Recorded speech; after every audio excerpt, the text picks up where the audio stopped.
La création d'un réseau d'assainissement pour les cités périphériques de Cayenne s'étalera sur une quinzaine d'années pour un coût d'environ 65 millions d'euros.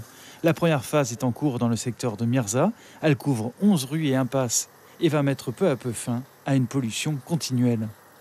Jusqu'à présent, ce qu'on retrouve sur la majorité des secteurs qui n'ont pas de réseau, c'est des fosses septiques dont les trop-pleins partent au réseau d'eau pluviale ou alors des rejets directs dans le réseau d'eau pluviale.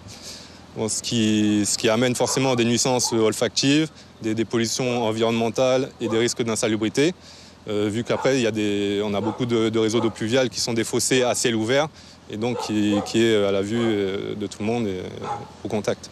Car peu de parcelles possèdent un dispositif d'assainissement individuel aux normes. Il s'agit pourtant d'une obligation en l'absence d'un réseau collectif. La réalisation de cet ouvrage devenait donc urgente.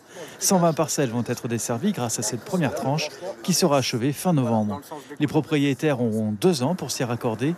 Un investissement qui sera à leur charge. Ville et agglomération tentent de prévoir des aides.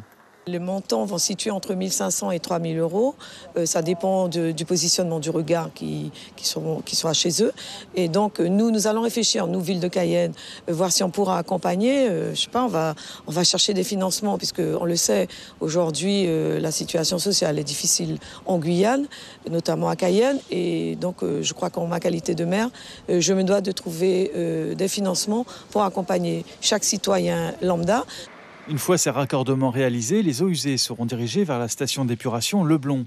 Mais l'agglomération s'étend sans cesse, il faut déjà prévoir les phases suivantes.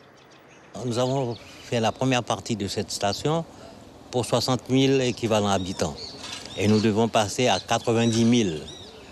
Vous voyez, la deuxième partie, on a déjà mis les bases en route, mais la deuxième partie va se faire d'ici peut-être 2 ans, 3 ans. Pour atteindre les 90 000 habitants. Donc, on n'a pas terminé. Puis on ne termine jamais. La construction du réseau d'assainissement fera partie du quotidien des riverains pendant encore longtemps.